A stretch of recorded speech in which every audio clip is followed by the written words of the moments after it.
इस वक्त जब मैं ये वीडियो रिकॉर्ड कर रहा हूँ तो पाकिस्तान में दहशतगर्दी के दो बड़े वाक़यात हैं, एक इस्लामाबाद में और एक वाना में।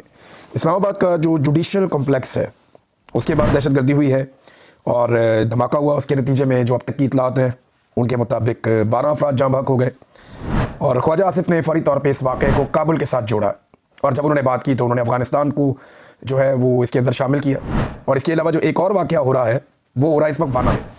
वाना में गुज़िश्ता रात से ही दहशतगर्दी का एक वाक़या रिपोर्ट हुआ और उसमें कुछ दहशतगर्द एक धमाका करके वाना कैडेट कॉलेज के अंदर दाखिल हो गए। नुकसानात के हवाले से अभी तक किसी किस्म की कोई इतला नहीं दी गई और मीडिया को कोई चीज़ विटनेस भी नहीं हुई।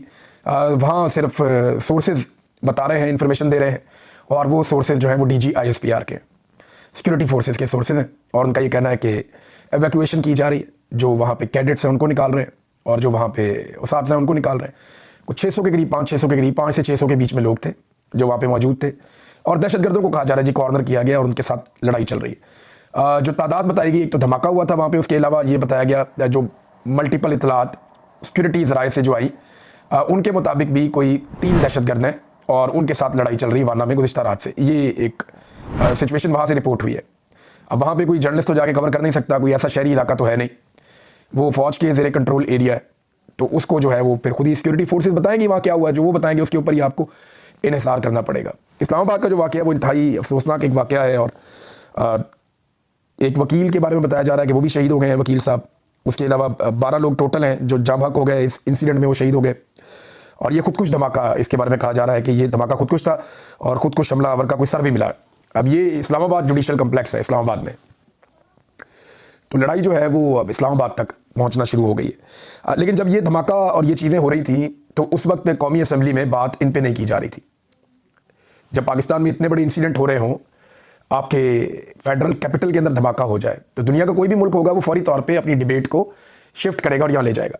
लेकिन क्योंकि कौमी असम्बली में हर हाल में इस तरमीम को पास करवाना है जिसमें फील्ड मार्शल आसिम मुनीर साहब को इस्तिस्ना और ताहयात नौकरी और बहुत सारी चीज़ें उसके अंदर शामिल हैं वो उनको मिलेगी, तो क्योंकि वो तरमीम वहाँ पे पास हो रही है तो सिक्योरिटी के ऊपर, दहशतगर्दी के ऊपर किसी रुकन ने बात नहीं की है, सच तफसीली बातचीत नहीं की, डिबेट को शिफ्ट नहीं किया गया। हत्ता कि ये काम इतना ज़रूरी है, एक्सटेंशन, इस्तिस्ना, मुराद, सारी ज़िंदगी, ताहयाती, ये चीज़ें इतनी ज़रूरी हैं कि अज़ान की आवाज़ आई और नमाज का वक्फ़ा भी नहीं किया गया। ये नॉर्मली ऐसा होता नहीं है, कभी असम्बली में अज़ान की आवाज़ आती है तो फ़ौरन कहते हैं जी अब नमाज का वक्फ़ा करना है, लेकिन ये काम शायद ज़्यादा ज़रूरी है तो इस काम को जारी रखा गया। दूसरा, जो लोग दावा कर रहे हैं वो बार बार कहते हैं जी इरफान सिद्दीकी साहब के साथ भी बड़ी ज़्यादती की गई है, एक लंबी वफादारी है उनकी, लेकिन उसके बावजूद कल सेनेट का इजलास मुलतवी नहीं किया गया। लेकिन कोई बात नहीं, वो तो ये चीज़ें होती रहती हैं, ये चीज़ें होती रहती हैं। सियासत के सीने में दिल नहीं होता। अगर तो ये सच है तो ये अफसोसनाक बात है। मैं उम्मीद करता हूँ और दुआ करता हूँ कि ये बात सच ना हो, क्योंकि ये जब जब याद आएगी पाकिस्तानियों को तो पाकिस्तानियों को तकलीफ़ ही होगी और तकलीफ़देह याददाश्तें हैं ज़्यादातर पाकिस्तानियों की। 2022 में नाज़रीन मुराद सईद ने और बहुत सारे और लोगों ने चिल्ला चिल्ला कर ये बताया था कि दहशतगर्दों को पाकिस्तान मत लाइए, लेकिन कुछ जर्नलों को इस बात का बड़ा शौक था, आर्मी चीफ को बड़ा शौक था, फिर PDM की सरकार भी इसीलिए बनाई गई, तो इन सब ने मिलकर दहशतगर्दों को पाकिस्तान के अंदर दाखिल किया। इमरान खान की हुकूमत को अप्रैल के दूसरे हफ्ते में गिराने के बाद जून, जुलाई और अगस्त में बड़ी तेज़ी से दहशतगर्दों को पाकिस्तान के अंदर लाया गया, उन्हें पाकिस्तान के अंदर लाकर सेटल किया गया। बहुत एहतजाज हुआ, अवाम ने बहुत शोर मचाया, लेकिन क्योंकि जर्नैलों की पॉलिसी थी वो ये करते रहे और अब पूरा पाकिस्तान भुगत रहा है। ये आग जो है वो सबके दरवाजे तक आएगी। मैंने कहा था अब आ रही है, मुराद सईद भी ये कह रहा था, बार बार कह रहा था, लेकिन उस वक्त किसी ने बात सुनी नहीं या कोई सुनना नहीं चाह रहा था। मगर अब भी वक्त है उन जर्नैलों को और उन सारे किरदारों को कटहरे में लाया जाए जो इन दहशतगर्दों को बाई डिज़ाइन पाकिस्तान लेकर आए और पाकिस्तान लाकर इनके लिए बॉर्डर नरम किए, इनको लेकर आए, इनको सहूलतकारी दी। ये यहाँ पे आपके जो खैबर पख्तूनख्वा के कई कबायली इलाके वहाँ दंदनाते फिरते थे, इनको बाई डिज़ाइन लाकर बसाया गया। और जिस वक्त निगरान हुकूमत चल रही थी उस वक्त बहुत बड़ी तादाद में ये लोग पहुँचे, क्योंकि तब पाकिस्तान तहरीक इंसाफ के ऊपर सारा फोकस था सिक्योरिटी फोर्सेज का, वो बेचारे सारे भागे हुए थे, तो दहशतगर्दों के लिए मौजे थी। उस दौर में 2023 में जब तक इलेक्शन नहीं हो रही, पूरा 2023 का साल जो है वो निगरान हुकूमत रही वहाँ पे खैबर पख्तूनख्वा में, तो उस पूरे साल के अंदर खैबर पख्तूनख्वा में दहशतगर्द जो है वो बड़ी तेज़ी से दाखिल किए गए और 2024 में हमने उसको भुगतना शुरू कर दिया। और आज 2025 के इख्तिताम पे हम कहाँ खड़े हैं, इस्लामाबाद के अंदर एक धमाका हो गया और वज़रा ये बता रहे हैं कि पाकिस्तान का कोई शहर भी महफूज नहीं है। तो जिन लोगों ने पाकिस्तान को इस आग में झोंका है उन लोगों को कटहरे में लाना बहुत ज़रूरी है, उनसे ज़रूर पूछा जाना चाहिए। दूसरी बात यह है कि अब क्योंकि धमाका इस्लामाबाद में हुआ है तो आप मीडिया के ऊपर कवरेज भी देखेंगे, खबर भी देखेंगे वाना कैडेट कॉलेज के ऊपर जो अटैक हुआ, बहुत सारी चीज़ें कवरेजेस देखेंगे। अब एक जंग का माहौल बनेगा हमारा अफगानिस्तान के साथ, और जंग के बाद दोबारा हम बैठेंगे, फिर हम बातचीत करेंगे और फिर किसी नतीजे पे पहुंचेंगे। तो नॉर्मली यही होता है कि जो हमारी तरह के मुल्क होते हैं ना, ये पहले जंगें लड़ते हैं आपस में, जंगें लड़ने के बाद अच्छी तरह एक दूसरे को मारते हैं, एक दूसरे का टिका के नुकसान करते हैं। उसके बाद जब काफ़ी नुकसान हो जाता है फिर बैठते हैं, बैठ के टेबल पे बात करते हैं, फिर तालिबान को भी समझ आ जाएगी और फिर पाकिस्तान को भी समझ आ जाएगी। पहले पाकिस्तानी जर्नैलों ने इनको लाकर पाकिस्तान के अंदर बसाया, डिटाई और बेशर्मी के साथ ये फार्मूला उन्होंने यहाँ पे लगाया। इसके ऊपर ब्रीफिंग देते रहे पार्लियामेंटेरियंस को कि हमने दहशतगर्दों को लेकर आना है। पहले इन्हें लाकर यहाँ पे बसाया और उसके बाद बेड़ा गर्क करवाया, और अब कह रहे हैं जी एक लड़ाई में लड़नी पड़ेगी। तो ठीक है, आपकी मर्जी है, लेकिन इस्लामाबाद में खून बहा है तो ये खून महंगा है। कबायली इलाकों में खून बहता है तो खबर भी नहीं चलती, टिकट भी नहीं चलता, लेकिन इस्लामाबाद में खून बहा है, बड़ी बड़ी खबरें बनेगी और बड़ा रोला बनेगा। इंडिया के साथ भी आपके हालात जो हैं वो खराब हो सकते हैं। अब उसकी वजह यह है कि वहाँ पे भी एक धमाका हुआ है। इंडिया में आपने बड़ी मशहूर एक इमारत का नाम सुना होगा, दिल्ली लाल किला। तो लाल किला के करीब, यानी वहाँ जहाँ धमाका हुआ वहाँ से लाल किला करीब है, बिल्कुल सामने। तो वहाँ पे एक कार बम धमाका हुआ है कल, और वो जो कार बम धमाका हुआ उसके अंदर इंडिया में 8 लोग वहाँ पे मारे गए और बहुत बड़ी तादाद में लोग जख्मी हो गए। धमाके की शिद्दत बहुत ज़्यादा थी वहाँ पे, और वहाँ का जो मीडिया रिपोर्ट कर रहा है, वहाँ की जो गवर्नमेंट कह रही है, वो भी इसके ऊपर इन्वेस्टिगेशंस कर रहे हैं और वो ये कह रहे हैं जी हम इन दहशतगर्दों के पीछे आएंगे। तो लाजमी बात है, जैसे पाकिस्तान हर चीज़ का इल्ज़ाम हम अफगानिस्तान पर डालते हैं क्योंकि वो हमसे कमज़ोर है, तो इंडिया भी हम उससे छोटा मुल्क है, वो इल्ज़ाम हम पे ही डालेगा और किस पे डालेगा। अब इंडिया इल्ज़ाम उठा के कहीं यूरोप में तो नहीं ले जाएगा, वो हम पे ही डालेगा, चाहे उसकी अपनी नाअहली हो, चाहे उसकी अपनी नालायकी हो, लेकिन इंडिया इल्ज़ाम पाकिस्तान पे डालेगा।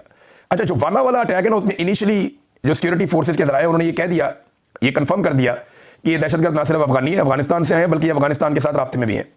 उन्होंने ये पहले ही कह दिया कि जनाब अभी ऑपरेशन मुकम्मल नहीं हो, लेकिन पहले ही उन्होंने ये बता दिया कि जनाब ये अफगानिस्तान के साथ लिंक्ड हैं जो यहाँ पे दहशतगर्दी कर रहे हैं। तो और ख्वाजा आसिफ ने इस्लामाबाद वाला अफगानिस्तान के बारे में बताया, और साथ ये भी कहते हैं कि ये फितनतुल खवारिज हैं और ये इंडिया इनको सपोर्ट करता है, इंडियन फंडेड है।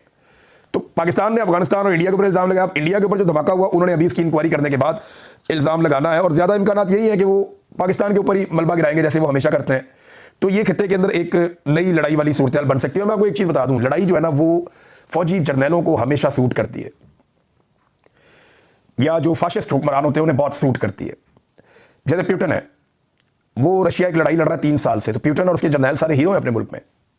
सेम टाइम में जो ज़ेलेंस्की है, वो और उसके जर्नैल हीरो हैं अपने मुल्क में, यूक्रेन। तो ये जंग का कानून होता है। जब इंडिया और पाकिस्तान की भी लड़ाई हुई है तो इंडिया के अंदर बहुत प्रोपेगेंडा किया गया जनाब, पाकिस्तान को उन्होंने बहुत नुकसान पहुंचाया, बड़े मिसाइल मारे, बड़ी इमारतें तबाह की, बड़े बंदे मार दिए, बड़े फौजी शहीद कर दिए। उन्होंने ये कहा ना, इंडिया का मीडिया वो उन्हें प्रेस कर रहे हैं, वहाँ के जर्नैल, वहाँ का मोदी, वो वहाँ हीरो बन रहे हैं।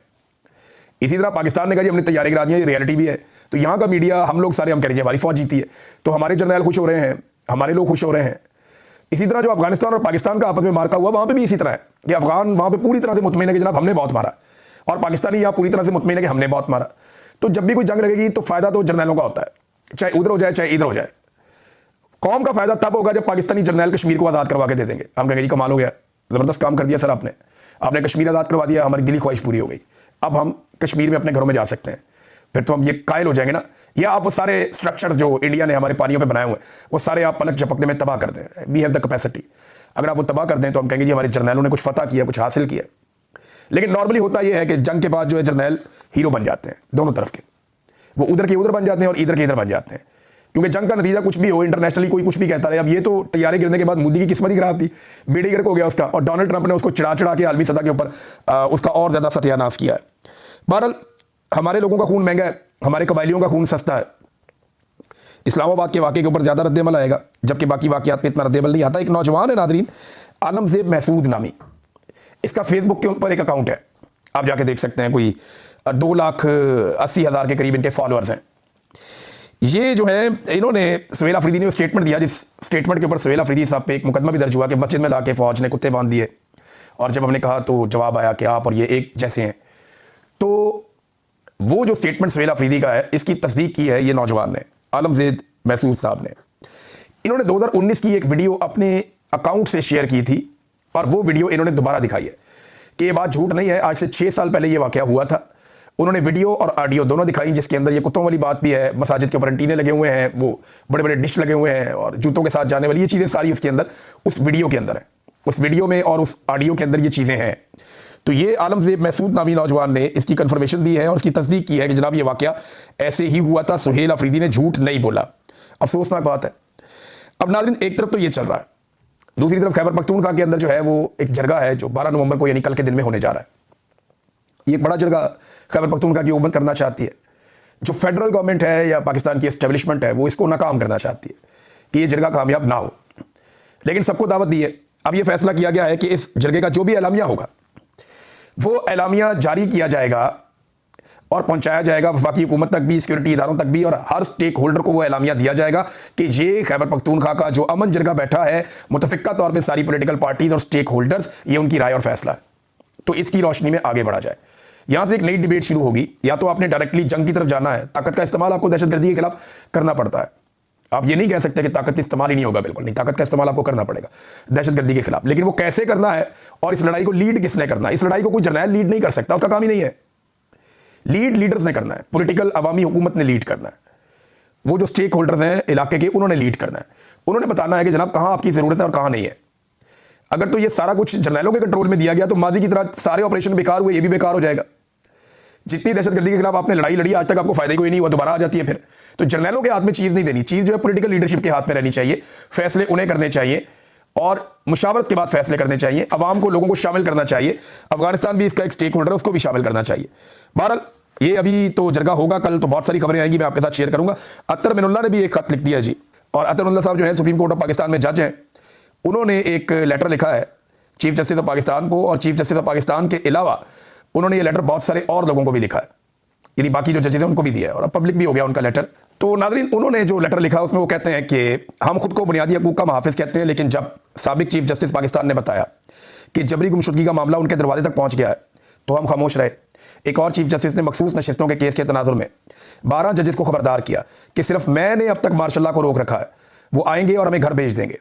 अदलिया में बैरूनी मुदाखलत अब कोई ढकी छुपी बात नहीं रही, बल्कि नाकाबिले तरदीद हकीकत है।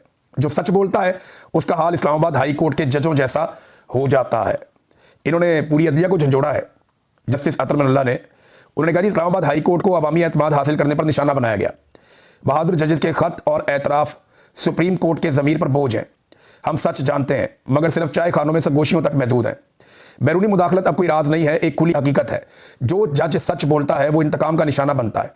जो जज नहीं झुकता उसके खिलाफ एहतसाब का हथियार इस्तेमाल होता है। हमें याद रखना होगा कि अदलिया अवाम के लिए है, ताकतवरों के लिए नहीं है। अदलिया की निजात सच्चाई और खुद एहतसाबी में है। हमें अपनी गलतियां तस्लीम करनी होंगी और इस्लाह करना होगी। ये जनाब अतर मिनुल्ला साहब कह रहे हैं।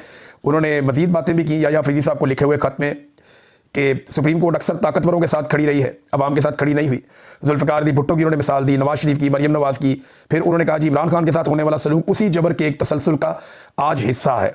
झंझोड़ने की कोशिश की सबको अतर मिनुल्ला ने, लेकिन इस वक्त जो अदलिया की हालत है वो हम सब अच्छी तरह जानते हैं कि अदलिया कहाँ पहुँच गई और किस तरह पहुँचाई गई, और ये पाकिस्तान की एस्टेब्लिशमेंट का मौजूदा सियासी सहूलतकारों के साथ मिलकर एक कारनामा है। नादरीन, ने कुछ दानिशवर हैं पाकिस्तान में, वो आज भी ये कहते हैं कि जरदारी और नवाज शरीफ ने फौज को दीवार के साथ लगा के सियासत से बाहर कर दिया था चार्टर ऑफ डेमोक्रेसी के बाद। लेकिन इमरान खान ने फौज को सियासत में, वो कहते हैं जी कि वापस रेलिवेंट कर दिया है। अब ये जो दानिशवर है ना, ये मेरे ख्याल में इमरान खान साहब के बुग़्ज़ में मुब्तला है और कोई वजह नहीं है। मैं कुछ फैक्ट्स सामने रखता हूं जो नवाज शरीफ और जरदारी ने किए, हालांकि इस तरह के दर्जनों हैं, लेकिन मैं 5-7 आपके सामने रखता हूं जो इन दोनों ने मिलकर किए, जो चार्टर ऑफ डेमोक्रेसी की रूह के खिलाफ थे और जिसमें ये फौज की सहूलतकारी का काम एक दूसरे के खिलाफ कर रहे थे। नंबर 1, ये जो सड़कों पे घसीटने वाली बातें थी, ये एस्टेब्लिशमेंट के साथ कौन मुलाकातें करता था और जरदारी को सड़कों पे घसीटता था? ये इमरान खान ने तो नहीं किया था। फिर जो मेमो गेट स्कैंडल आया था जिसमें हुसैन हक्कानी भी फंस गया था और सारे फंस गए थे, इस मेमो गेट स्कैंडल में जिसमें पाकिस्तान की एस्टेब्लिशमेंट का एक घटिया किरदार था, वो कौन सा सियासतदान था जो काला कोट पहनकर सुप्रीम कोर्ट ऑफ पाकिस्तान पहुंच गया था? नवाज शरीफ था ना, इमरान खान तो नहीं था। फिर मुंतखब वज़ीर आज़म यूसुफ रज़ा गिलानी से इस्तीफ़ा कौन मांग रहा था? नवाज शरीफ मांग रहा था ना। आज भी वीडियोस मौजूद हैं। जनरल कियानी को एक्सटेंशन किसने दी थी? जरदारी ने दी थी, और नवाज शरीफ ने सहूलतकारी की थी। इमरान खान तो तब असेंबली का हिस्सा ही नहीं था ना। तो फिर इमरान खान पे इल्ज़ाम आप कैसे डाल सकते हैं? जनरल कियानी को सियासत में कौन लाया? यही लोग लेकर आए। फिर अदलिया बहाली की तहरीक में एस्टेब्लिशमेंट के साथ किसने डील की? फिर पंजाब के अंदर गवर्नर राज किसने लगाया? ये सारे काम कौन कर रहा था? जरदारी और नवाज शरीफ कर रहे थे। फिर फौज के साथ मिलकर 2013 के इलेक्शन में पंचर किसने लगाए थे? बताएं ना, ये जो धांधली 2013 के इलेक्शन में हुई थी फौज के साथ मिलकर, ये किसने की थी? इमरान खान ने तो नहीं की थी, उसके तो खिलाफ धांधली हुई थी। तो इमरान खान पे मलबा डालने से पहले इनके गिरबानों में झांकना चाहिए कि इन लोगों ने किस तरीके से फौज को सियासत से बाहर करने की बजाय बार बार फौज को सियासत के अंदर घसीटा अपने जाती मफादात के लिए, अपने फायदों के लिए। मैं तो इनकी कवरेज करता था, मुझे नहीं पता कि रोजाना की बुनियाद पर क्या स्टेटमेंट देते थे, ये क्या करते थे। ये तो जनाब फौज के सहूलतकार बने हुए थे 2013 से पहले, पूरी तरह से मिलिट्री एस्टेब्लिशमेंट के कंट्रोल में थे ताकि इन्हें हुकूमत मिल जाए। और हुकूमत के लिए ये कौन कौन से जर्नलों को कहां कहां जाके कैसे कैसे मिलते रहे, कौन कौन डीलें करता रहा, सारी दुनिया को पता है। अदलिया की बहाली की तहरीक में फौजी जर्नलों ने क्या किरदार अदा किया, ये सारी दुनिया को पता है। एक जर्नल से जान छुड़ाने के लिए दूसरे जर्नल के साथ कैसे साजबाज की गई, सारी दुनिया को पता है। और इमरान खान को तो 2018 में हुकूमत जर्नल देना ही नहीं चाहते थे, वो तो रिएक्शन इतना ज्यादा था पब्लिक का कि हुकूमत देनी पड़ गई। वरना शहबाज शरीफ अपने मुंह से कह रहा है कि जनाब मैं हुकूमत के लिए अपनी कैबिनेट चुन रहा था और मुझे कह दिया गया था। जनरल बाजवा और जनरल फैज जो है वो इंटरव्यूज करते फिर रहे थे।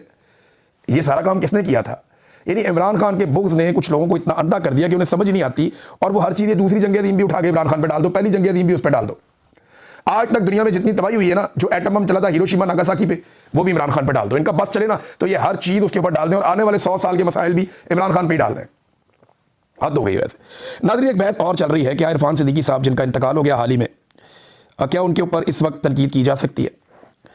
मैं इसके ऊपर ना एक बैलेंस बात करना चाहता हूँ। लेकिन ज़िया-उल हक के ऊपर आज भी तनकीद होती है, मुशर्रफ के ऊपर भी आज तनकीद होती है और कोई उनको जस्टिफाई करने वाला मौजूद नहीं है, ना उनके इदारों में ना उनकी फैमिलीज़ में, कोई नहीं कर सकता। भुट्टो को फांसी दी जजों ने, उनके ऊपर तनकीद होती है आज भी। बड़े मकरू किरदार हैं जो तारीख के अंदर रहे, उनके ऊपर आज भी तनकीद होती है। लेकिन जब कोई फौत होता है ना तो उस वक्त थोड़ी देर के लिए मेरे ख्याल में एक मार्जिन क्रिएट करना चाहिए। ये ज़रूर बात सच है कि इरफान सिद्दीकी साहब ने जुल्म जबर और फस्तायत की सपोर्ट की है, उसकी हमायत की है, ये बात ठीक है, गलत नहीं है। लेकिन इस वक्त क्योंकि उनके जो लवाकिन है वो बड़े दुख में, रंज में और तकलीफ में है, तो फॉर द टाइम बीइंग तारीख बड़ी जालिम चीज़ है, वो लिखी जा चुकी है। कौन कहाँ खड़ा था ये सबको पता है और ये रिकॉर्ड सीधा रहेगा। जनरल ज़िया-उल हक जब फौत हुए थे सारे अफसोस कर रहे थे। जब ये फौत हुए थे परवेज़ मुशर्रफ साहब, उनके बदतरीन मुखालिफिन ने भी कहा अल्लाह इनकी मग़फ़िरत करे और उस वक्त अफसोस का इजहार किया था। मौत तो सबको आनी है, हाँ, लेकिन जब वो दुनिया से चला जाए तो फॉर द टाइम बीइंग सिर्फ उनके जो अहले खाना है उनका कोई कसूर नहीं होता, जो हल्का अहबाब है उनकी दिलदारी ना हो जाए, दिलदारी से बचने के लिए आप उस वक्त खामोशी इख्तियार करते हैं। लेकिन रिकॉर्ड का जो हिस्सा है वो रिकॉर्ड का हिस्सा ही रहेगा, तारीख का हिस्सा वो तारीख का हिस्सा। हम सारे अपनी अपनी तारीख के साथ मरेंगे। हमने जो गलत किया वो तारीख के अंदर गलत लिखा जाएगा, हमने जो अच्छा किया वो तारीख के अंदर अच्छा लिखा जाएगा।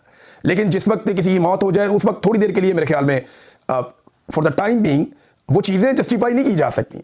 वो जो लोग जस्टिफाई कर रहे हैं वो भी गूं खा रहे हैं, उनको नहीं करना चाहिए। वो चीज़ें जस्टिफाई नहीं की जा सकती। आप फसायत को, जबर को, जुल्म को, उसकी हमायत को आप जस्टिफाई नहीं कर सकते। लेकिन ये तारीख में लिखा गया है जिसने जो किया है और वो फ्यूचर में आपको आने वाले दिनों में आप लोगों के मुंह से सुनते रहेंगे।